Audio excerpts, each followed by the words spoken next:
Okay, welcome back to I Am Ready for Love with Kanissa and Jerome.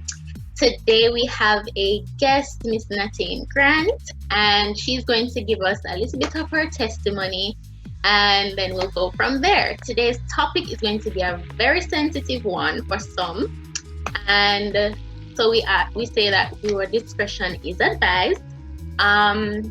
But there are so many persons out there today that are facing challenging times, and it may not be reflected in their everyday journey and walk through life.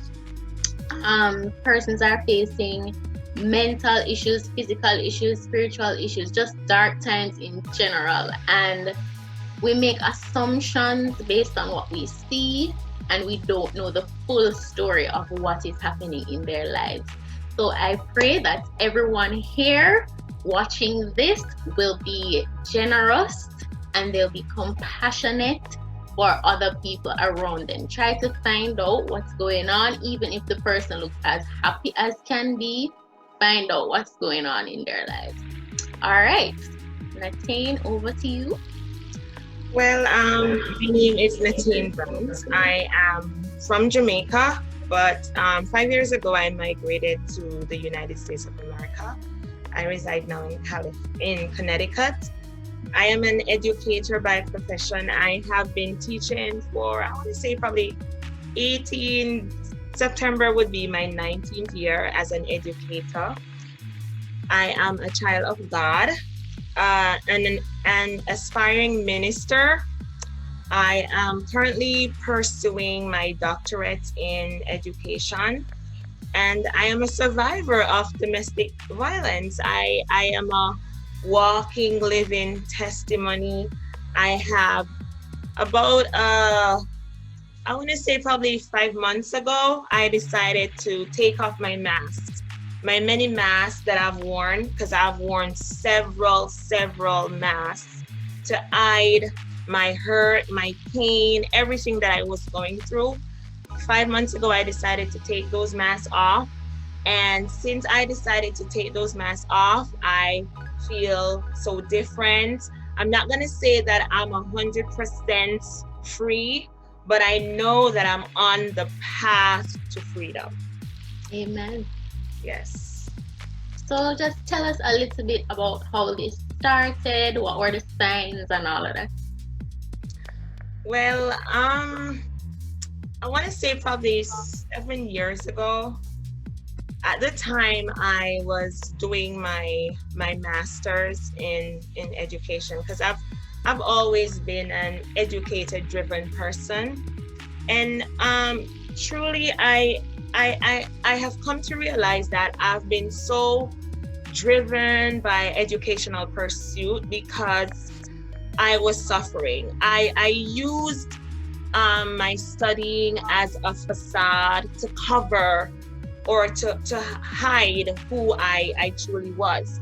A lot of persons see me, they say, oh, she's so strong, her personality is so strong. And a lot of people around me, that's what they say when they see me, or persons who know me, they say, oh, you have such a strong personality, you're determined, you're brave, you're a go-getter. But little did they know that I was doing all of what I was doing because I was suffering from low self-esteem.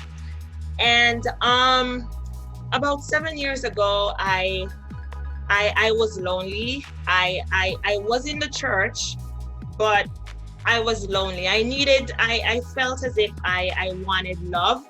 And so I met this gentleman, and when I met him, it was if I had met my Prince Charming. He was tall, he was dark, he was handsome. And I'm not just saying that because I'm telling you, when you saw him, you would have been like, oh my God, he's a to die for guy. So immediately we met. A friend of mine, my best friend, actually introduced us, and we met about the October, and we started to talk. We went on a few dates, and then we were together. It's as if we were living together. And then I remember one Sunday evening like this, it was very early in the relationship. I want to say probably 2 months or probably a month and a half. It was very early in the relationship. One Sunday evening, after dinner, I was like, oh, so who's gonna do the dishes? And he was like, I'm not doing the dishes. And I'm like, so I cook. It's okay for you to do the dishes. And he became very angry, as if I should not have said that to him. And his initial response was he grabbed my arm, and then he proceeded to push my thumb into the opposite direction. It was so painful. It was so hurtful. I remember that I fell to the ground because I was in Just pain. over the dishes. Over dishes, just over dishes. That was it. I it's as if I should not have said anything. I should The not have asked audacity. him. Yes, it seemed as if I hit a nerve, just the mere fact that I said, but I did the cooking, so it's only fair for you to do the dishes. And I remember going down on the floor. I was in severe pain, and he got upset, and he took whatever stuff he had at the house, and he cursed at me, and he was like, come and drop me home now. And I was so at the time, I can say I was foolish. I got up, I pulled myself together, and I dropped him home. And then on my way, after dropping him home and on my way back, I started to cry. I was like, what did I do to him? Why he was so upset? And I started thinking to myself, maybe I said something wrong. Because as I said, a lot of persons would always say, you have a very strong personality. Mm-hmm. So I was like, okay, maybe I did something, because I'd never experienced that before. So I was saying, oh, maybe I did something. Mm-hmm. So I went home. I remember the night he called and he said, I'm sorry, I don't know what got over me. I'm going through something. And he expressed how sorry he was, and I listened. I was like, okay. And then the next day, I remember I went to work. My thumb was swollen up because it was a Sunday. So I went to work the Monday, and everybody was like, what's wrong with your hand? And I was like, oh, I hit it. So I was, I was making excuses like, oh, I hit it and it's hurting. I remember the Monday, he came and he brought me some money. I was like, go to the doctor. See if your hand is broken. Go to the doctor and get some medication, because I don't like the way your hand look. And I took the money, and I didn't go to the doctor. I just had it there. I iced it, and by the next day he was back, and I allowed it. So that was how it started. Just in that space of time, like, comes with an apology, like, all right, Yes. see some money and go doctor, go see what can happen, man. Yes. It was right back in there. Yes. And he told me how much he was sorry, and he has never done it before, and the whole facade, the whole covering up and everything like that. And we always tend to believe the I've never done this before Yes. part. Yes. So did you tell anyone about it? No, I did not tell anyone about it. I did not tell anyone at all. It continued for, I want to say, over 2 years. It continued for that long. Mm-hmm. As time progressed, it became more intense. And then I became very fearful, because he was a big, tall, chopped-in guy. He lifted weights, so he had big muscles, and I was somewhat intimidated by him. So I didn't tell anyone. Every time something happened, I would make an excuse for it. And I grew up in the same church as you, and I remember when I saw that testimony, I was like, hold on. What? Like, this does not happen to the Natane that I know. Like Exactly. this confident person that is like chest up here, head up here. Like, Yes. how on earth did this happen to her? Like, I was so shocked.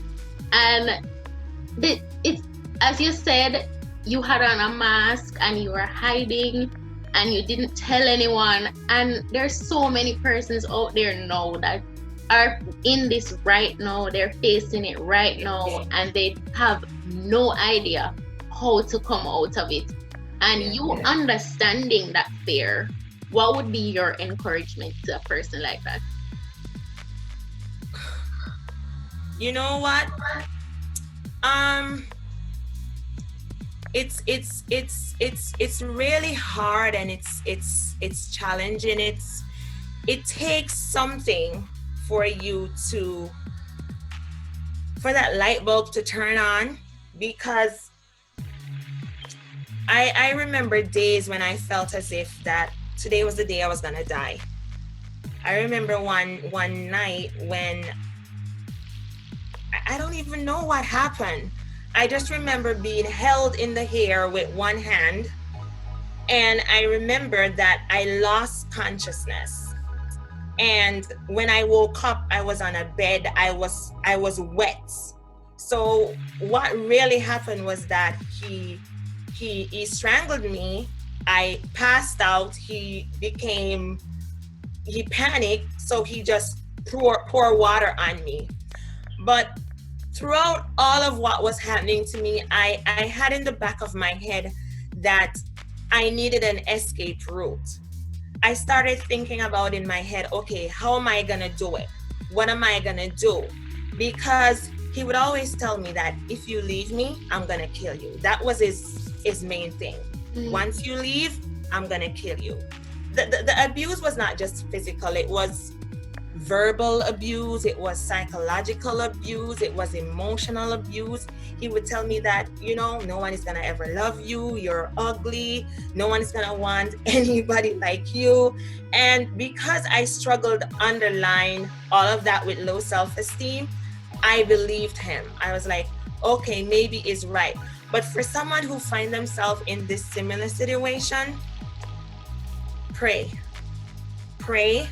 be strong, and be strategic.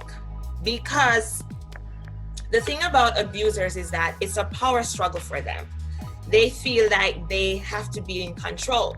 So once they feel as if, they're losing control, then the abuse can sometimes intensify. And sometimes, sorry to say, it can lead to murder. It can lead to killing. I've seen all over the media, all around me, a lot of domestic violence that has led to person's death. So one thing is that you have to be strategic, in the sense that you have to plan out what you're going to do to get out. And another very powerful thing that I failed to do, and once I did it, I felt some amount of freedom, was to speak, expose them. Because once you have exposed them, then the light is now on them. Now the situation will shift from you, because a lot of abusers, they don't want their friends knowing that they're the type of a person. I remember about a year and a half after things, one day I couldn't speak because I was stroke. I had no voice.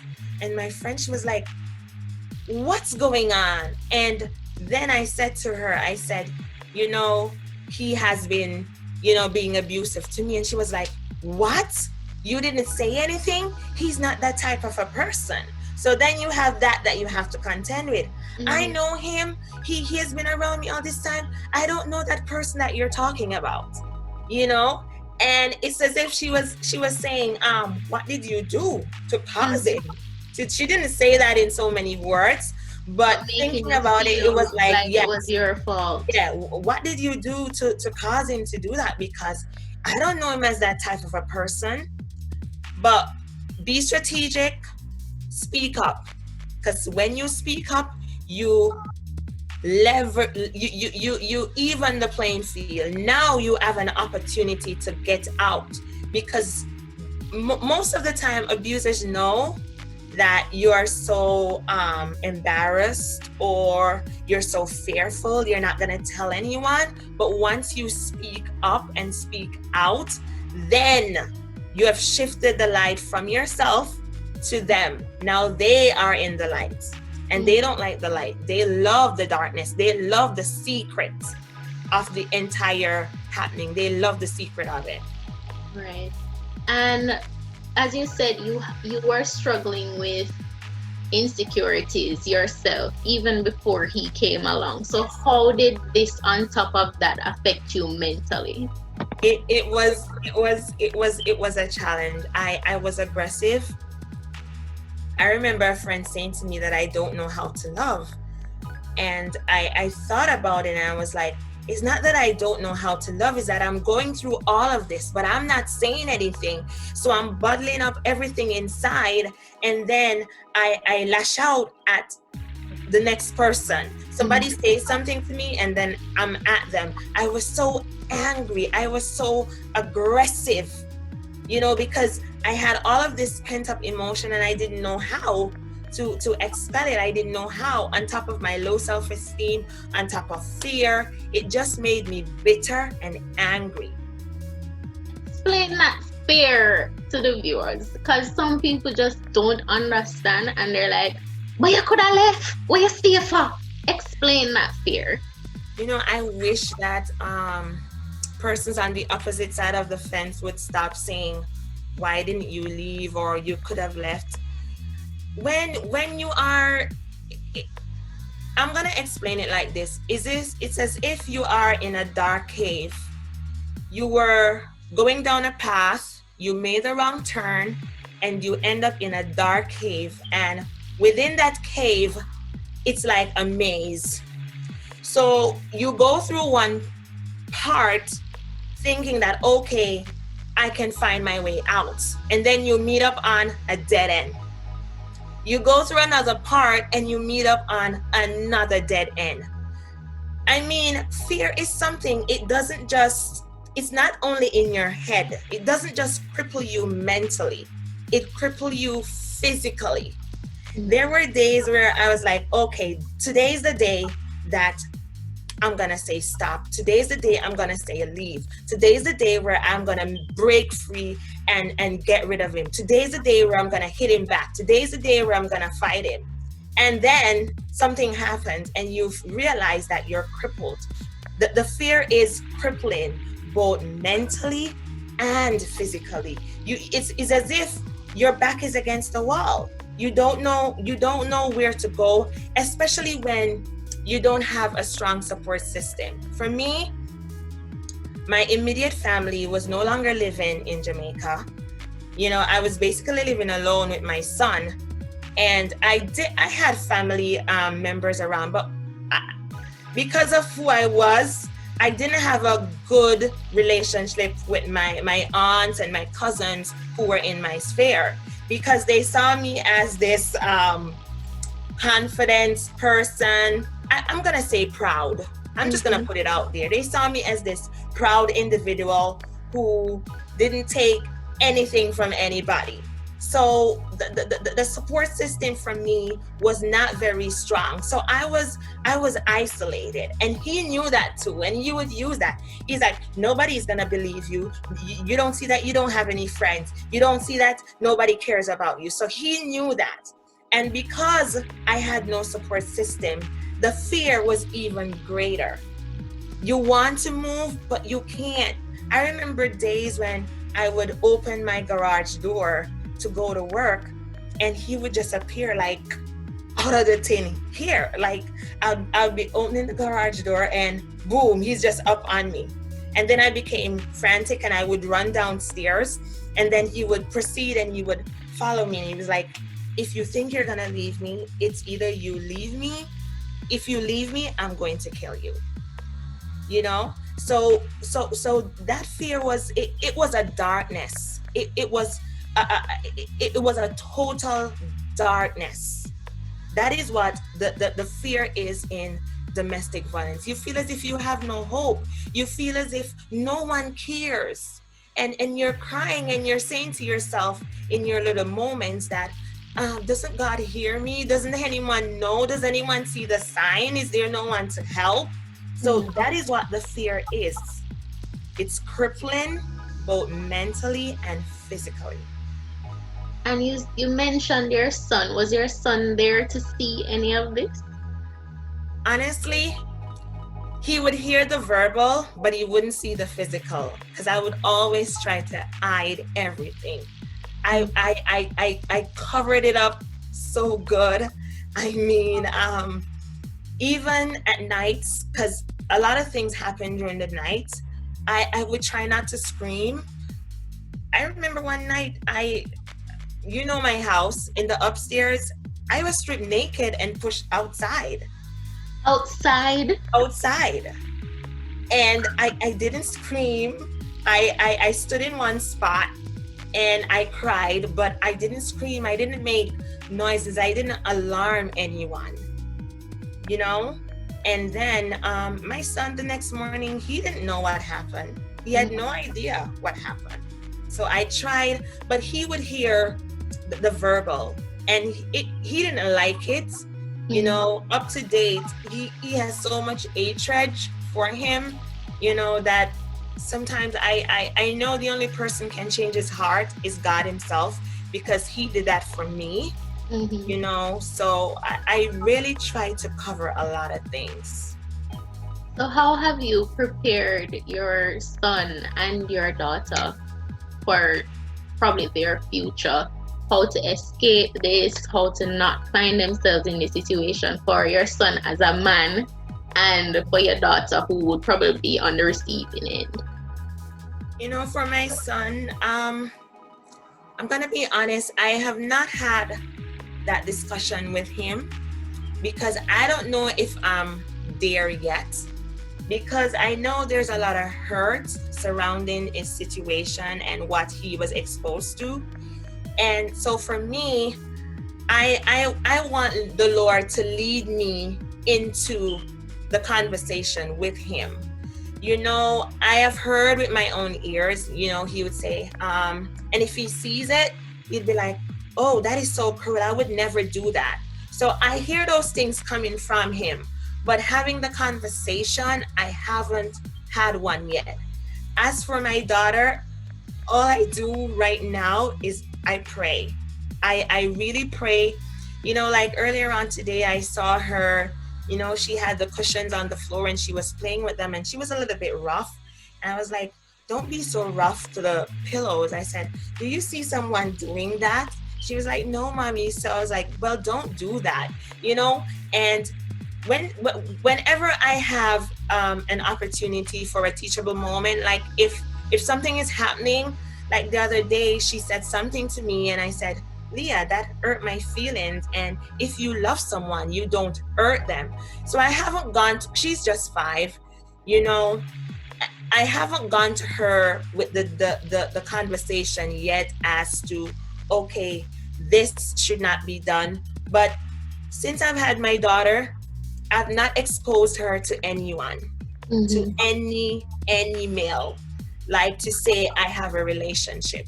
At least I have not had a relationship since my daughter's father.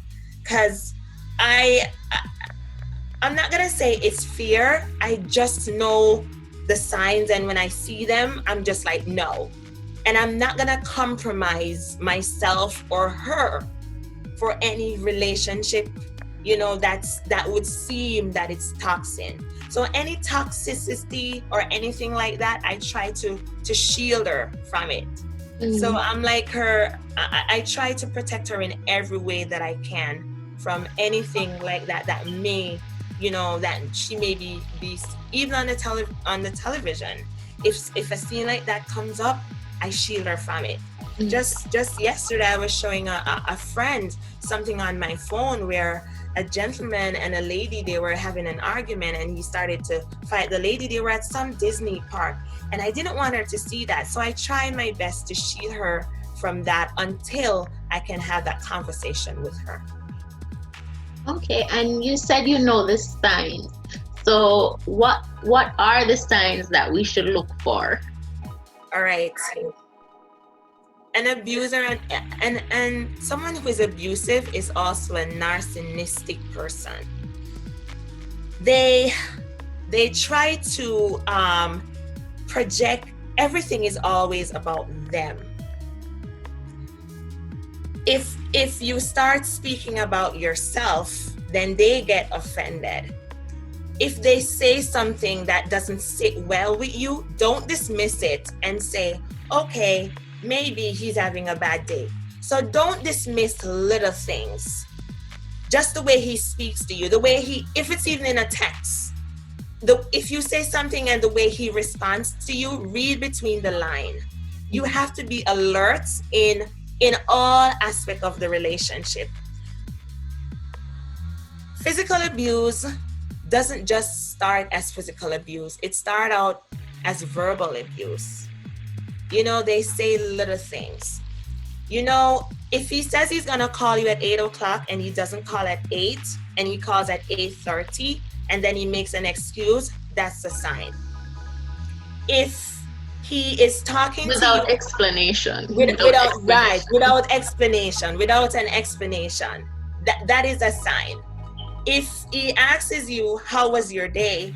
And you start to tell him how your day was, and then he jumps in and starts telling you about his day, or say, oh, your day wasn't that bad, you should hear my day.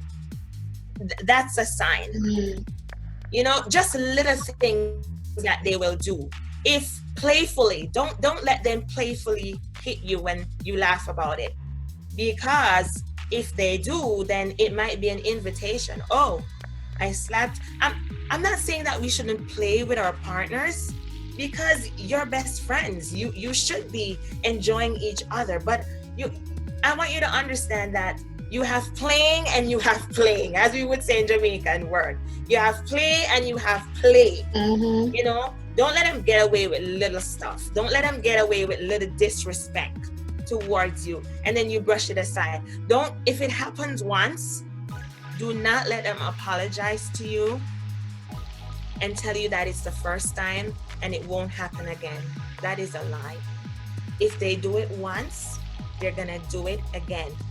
Tears, crying. I remember him on his knee from one end of my floor to the other end, crying, holding my skirts, crying, and I'm sorry, it won't happen again, I'm gonna change, I'm gonna do this. Lies. Unless they are getting professional help, or unless God himself intervene, it's all lies. When my partner choked me and I passed out, he usually wear braids in his hair, and the next day he cut all his hair off. He went and he got baptized. Yes, he went and he got baptized. The next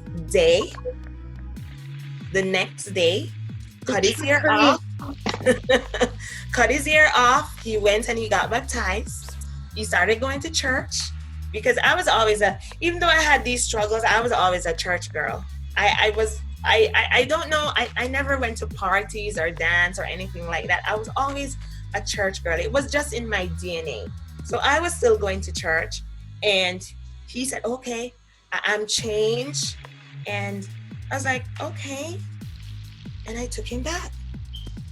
And then I realized that he never changed. He didn't test the fruit. No, it was just all a facade. It was just all for show. It was just a way of getting me back into the position where he wanted me to be. So you just have to look out for those little things, as I said, speech, actions, just look out for those little things. And trust me, we know it. We as females, we know the signs. The problem is we say, oh, it's okay. And we brush it aside. Oh, it will get better. And another thing, the Lord just dropped it in my spirit that I struggled with. I thought I could change him. I thought that I could really change him. Lots of us go through that where we think that we can just, Yes. we are superwoman and we're gonna change this guy. We're just the one that's gonna change his Yes. heart. Because, after getting deep into the relationship, I realized that I wasn't his first victim. He used to do this before. This was his lifestyle. And I was like, I'm gonna change him like I'm some superwoman. And then I suffered greatly for it. So we can change them. Facts. On one side, if we tell our friends, depending on the types of friends you have some persons that their friends will say, yeah girl, him love you. Yes. Yeah, yes. And encourage the behavior, and you don't want to come out even though you realize that this is not healthy. Yes. And then on the other hand, you have the persons that really genuinely don't know how to come out. And I think one important thing that you just said was he's done it before. Yes. So find out about why he left his past person. Yes. Why didn't that relationship work? Instead of like turning the girl into your enemy. Yes. The girl, she has nothing to do with you. Yes. Why are you mad? Just find out what caused them to break up. What caused him to break up with the person before her. Right. What is the story he's telling each one as he's coming along? Yes. But we don't do that. We turn the girl into an enemy. True. That's true. That is so true. That is true. So how did you find the strength to come out? Oh Lord. My daughter was my strength. I remember I was really in 2013. I was really trying to break free from the relationship. I was trying in every sense of the word, but each time I took a step, I was pulled back again because of fear, low self-esteem, feeling that it's gonna get better. I'm gonna change this man. It's gonna get better. And I remember in this December of 2013, I tried to sever all ties. I told myself, if I die, I die, but I'm gonna leave. And about the January, he came. I remember one Saturday I was lying in my room, and I saw someone standing over me. It was in the middle of the day. And when I looked up, it was him. I was like, what are you doing here? He was like, you left the garage door open. I said, okay. It was the middle of the day anyway. And I said, okay. And he had red velvet cake, which was my favorite cake. And he was like, why are you lying down in the middle of the day? What's wrong? I'm like, I'm not feeling well. I wasn't feeling well. I was in pain. And he said, maybe you need a massage. I was like, I don't want a massage. I'm fine. And he proceeded to, I was laying down, and he proceeded to give me a massage, and it felt comfortable. And I allowed him to give me a massage, and he stayed there, and we talked and we talked and we talked. And somehow I found myself back in this relationship with him again. And I remember after everything happened, I said, what is it that I'm doing? I'm trying to break free from this. I need to get out. By the February, I found out that I was pregnant. And I told him that I was pregnant. And it was a joy for him. And then I became even depressed because I was like, the first thing I said was, I don't want to have a child for this monster. He's a monster. And I was in denial for months. For months, I was in denial.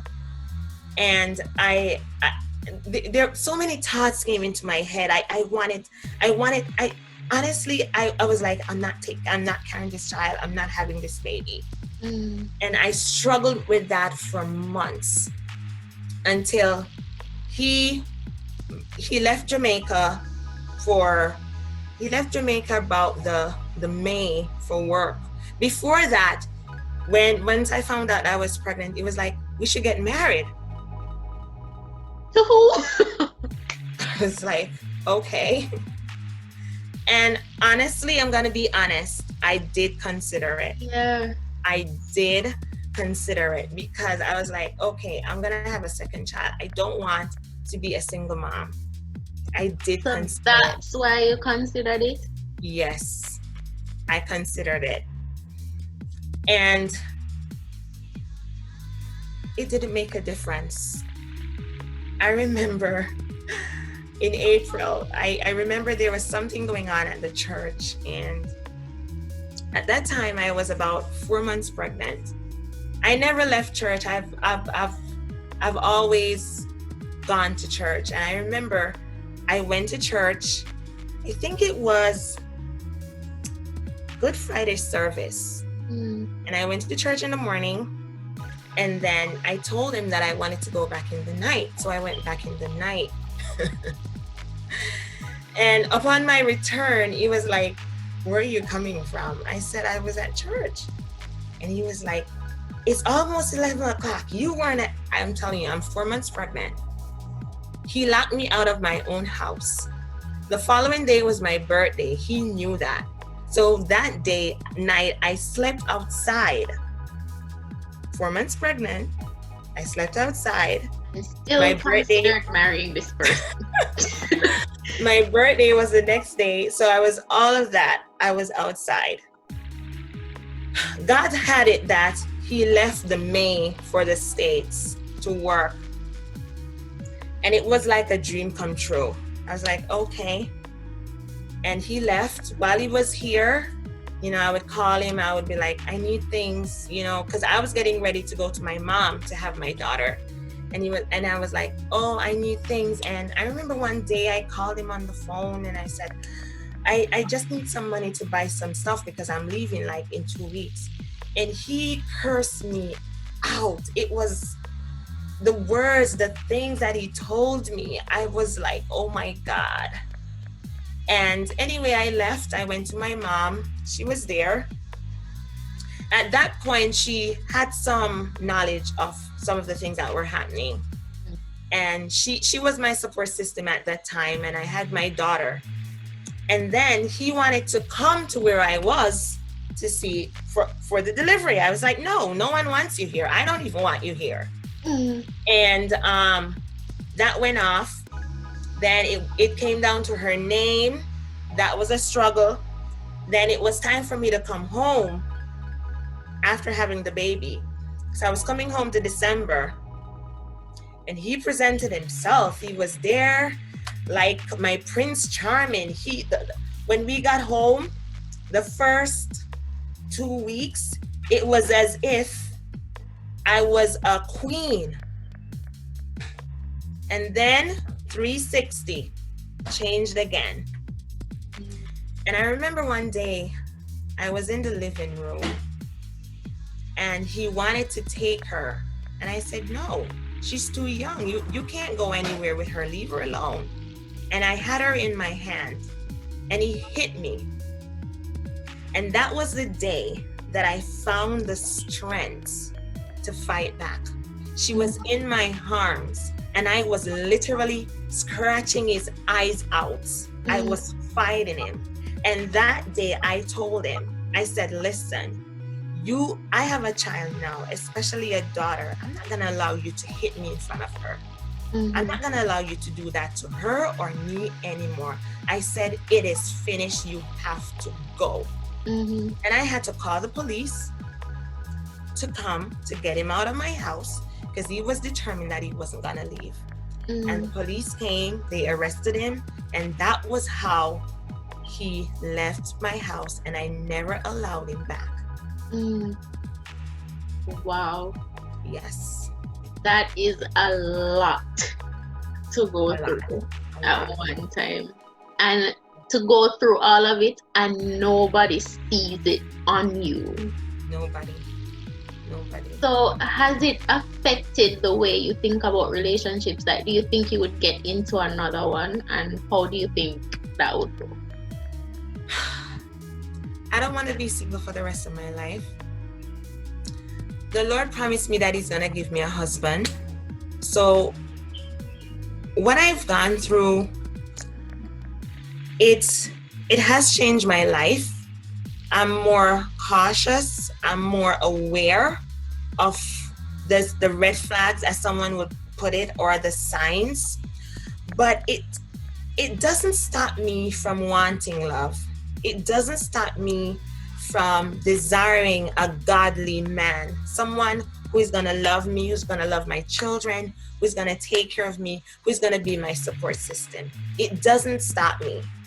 It makes me cautious, but it's not a blockage for me. No. Okay. And for someone who is now in a relationship that with someone that has gone through domestic violence, and they, like, the person just kind of jiggy, then just jumpy, and as soon as they come and they try to, they're like, hold on, what? And Yes. they're like, no, I'm just trying to love you. Like, how would you advise that person on how to treat someone who has been through that? For the person who is like that, for me, you have to look to God, because you know what? You can go to the therapist. Trust me, some therapists themselves are hurting. And we didn't make ourselves, so we can't fix ourselves. It takes the Holy Spirit to heal us, because domestic violence is a seed that has been planted in your spirit. And we know as Christians that we wrestle not against flesh and blood, but against principalities and powers and spiritual wickedness in high places. So that spiritual seed that has been planted in you cannot be uprooted by physical man. It has to be done by the Holy Spirit. So you gotta seek the Lord. The individual who has gone through it has to seek the Lord. The person who has now come in to the relationship with this person who is broken, they also have to seek the Lord, so that He can guide them into how to treat this person. Because frankly, this person is very sensitive. The person is fragile. And it's gonna take more than just, honey, I love you, to get through to that person. It's gonna take more. And you can't get that more unless you have the Holy Spirit that lives within you to teach you how to love that person.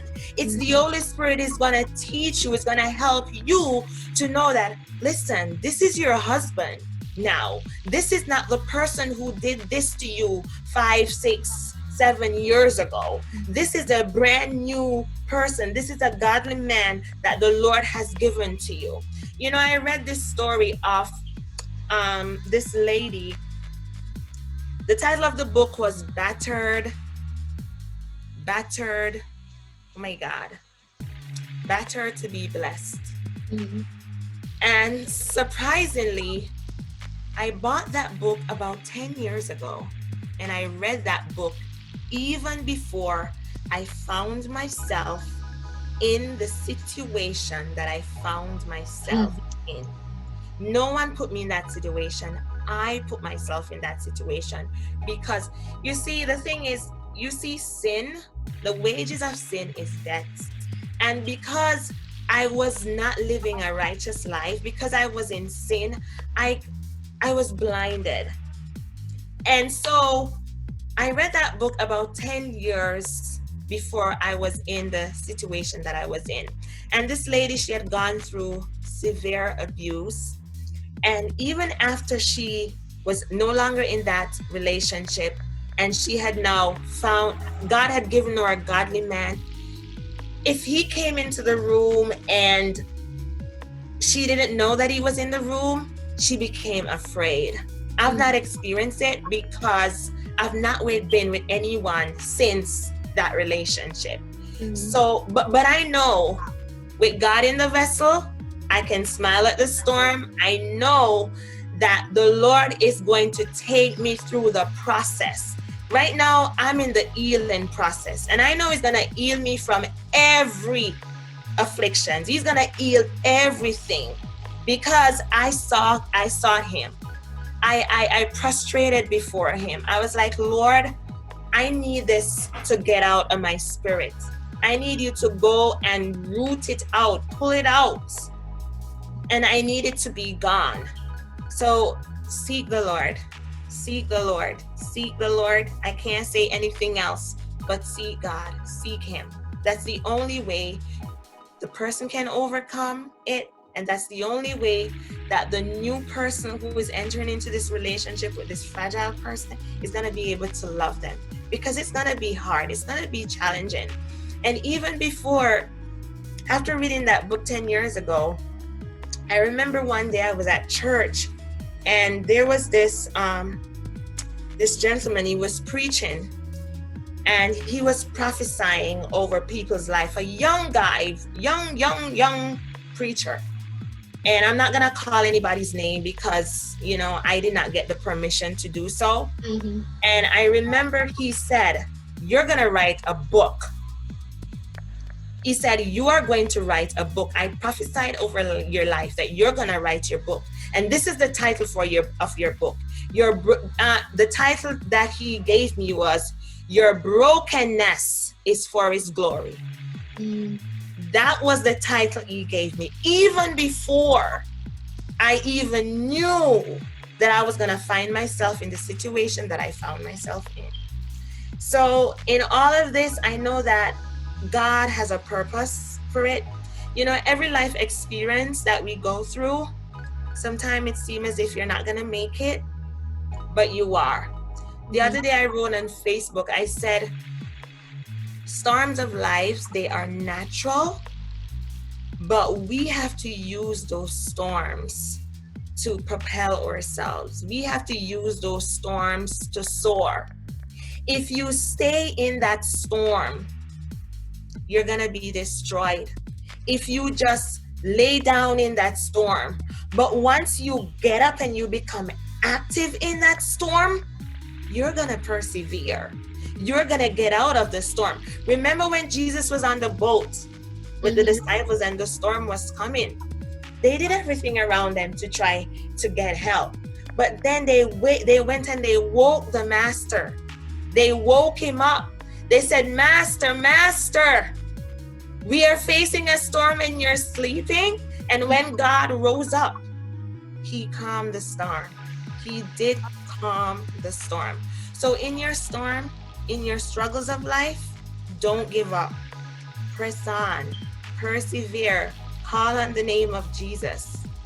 He's gonna hear.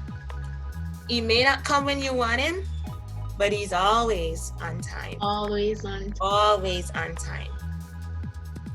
Wow. And I was about to ask you if you had anything to say, and then you just said without me even asking. So I don't even have to ask you again. I thank you so much for doing this with me. I'm like, Lord, don't let her get scared about what might happen. Like, don't change her mind. Just let her see that this is for your glory and it is going to help somebody else out there. And there's somebody out there that needs to see this and that needs to heal, and they don't know which way to turn. And I thank you so much. Yes. Because I always say that a lot of the things that we go through, it's not necessarily for us. Yes. It's for us to help somebody else that we're going to meet somewhere down the line. Yes. And that was the reason why I decided to, that night when I put my testimony on Facebook, I found myself back, in a place where I felt defeated again. Even though I had separated myself from Him physically, Mhm. You know, I had allowed him to call my daughter, and I realized that the same attitude, the same demeanor that he had towards me, he was now transmitting it to this little baby girl. And I was like, Mhm. no, this needs to stop. And I was like, I need to forget every shame, because I was embarrassed. Mhm. I was embarrassed because everybody knew, oh, she's so proud. That proud girl is going through all of that. That's not true. She's lying. I felt embarrassed. But that Monday night when I laid in my bed, it was just impressed upon me. You have to speak. This is how you're going to get some release. Persons who are in this situation, speak up. Even if no one seems that they're listening, speak up. It's power. It is power. Even if you're in church and you feel like getting up and shouting it in the atmosphere, speak it. If you're on the road and you feel like shouting it in the atmosphere, speak it. It's such a breakthrough. It's as if someone was in lockup, and the fact that they spoke, the door is now open. And they, even if they don't walk through the door at that moment, the fact that they spoke, it's an indication that yes, they're coming out, because the door has now been opened, and they're going to proceed to walk through that door. Speaking up is empowering. It is. And I'm happy that I got the strength to speak my truth, to share my testimony. And my testimony is not for me. It's not for me, because I've gone through it. So it can't be for me. It's for someone else who is out there, who is going through the same thing, or know someone who is going through the same thing. You know, reach out to that person, be a support system. I'm not telling you to tell your friends or your family members to leave, because that's very hard. You know, if they're not ready to leave, they won't leave. But let them know that someone is there. Let them know that resources are there if they want to escape. The resource is there. There's a path. There's a support system for them if they want to escape. But the individual has to purpose in their heart. They have to tell themselves that I'm ready to move. I'm ready to run. I'm ready to flee. I'm tired of this. So much to take away from this. So much to take away.